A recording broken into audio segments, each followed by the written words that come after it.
परंतु इथून मागे ज्या प्रकारे राजकारण किंवा ज्या प्रकारे अशा प्रकारचे प्रकार घडले नाही का, याचासुद्धा मला ह्या विषयावरती एकच म्हणायचं, याच्यात राजकारण आणायचं नाही.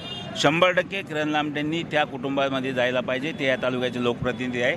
त्या गावात गेलं पाहिजे, मंदिरात जाऊन बसलं पाहिजे. बाबा माझ्याकडून काय झालं असेल, आपण अनावधानी चूक झाली, मी तुम्हाला मारलं असेल, किंवा त्यांनी मोठ्या मनाने ते माफ केलं पाहिजे.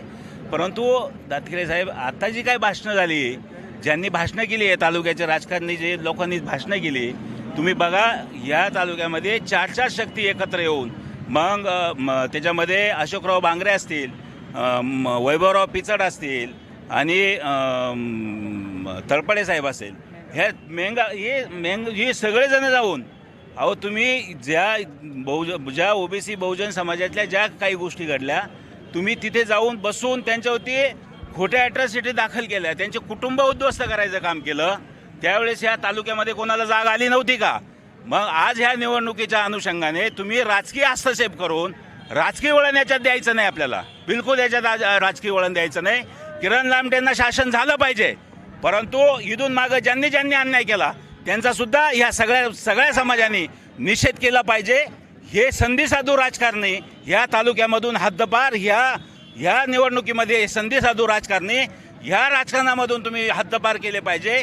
लोकांच्या भावनेशी खेळून एखादा मुद्दा धरून तुम्ही लोकांच्या मतासाठी राजकारण करू नये, ही मी तुम्हाला ह्या तालुक्यातल्या जागरूक जनतेला मी विनंती करतो. तुम्ही जागे व्हा. तुम्ही राजकारण आला म्हणून तुम्ही हे मुद्दे उचलत असेल, तुम्ही येत असेल, अरे पण तुम्ही लोकांचे कुटुंब उद्ध्वस्त करायला गेले, त्याचं काय? आज त्या कुटुंबाला किती त्रास होतोय, आज तालुक्यामध्ये त्याची मानहानी झाली, हे तुम्हाला दिसतंय. 100% मी ह्या कुटुंबाबरोबर आहे. परंतु अशी वेळ आली, त्यावेळेस त्या कुटुंबांबरोबर माझ्या कुटुंबाबरोबर कोणी नव्हतं. का नव्हतं? हे राजकारण्यांनी का स्टेटमेंट देऊ नये म्हणून तुम्ही आज त्यांना विचारा.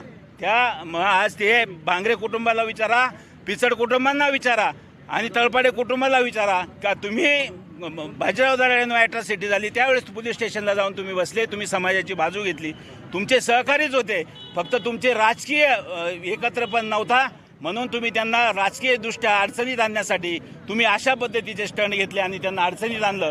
इथून पुढं त्यांना विनंती आहे, भविष्यामध्ये तुम्ही राजकारण 100% करा, परंतु कोणाच्या कुटुंबाशी, कोणाच्या जातीशी, कोणाच्या समूहाशी अजिबात इथून पुढं खेळता कामा नये. आणि जर खेळत असेल, आपण सगळ्या लोकांनी, सगळ्या जनतेने त्यांना सडेतोड उत्तर दिलं पाहिजे, हीच माझी आज भावना आहे.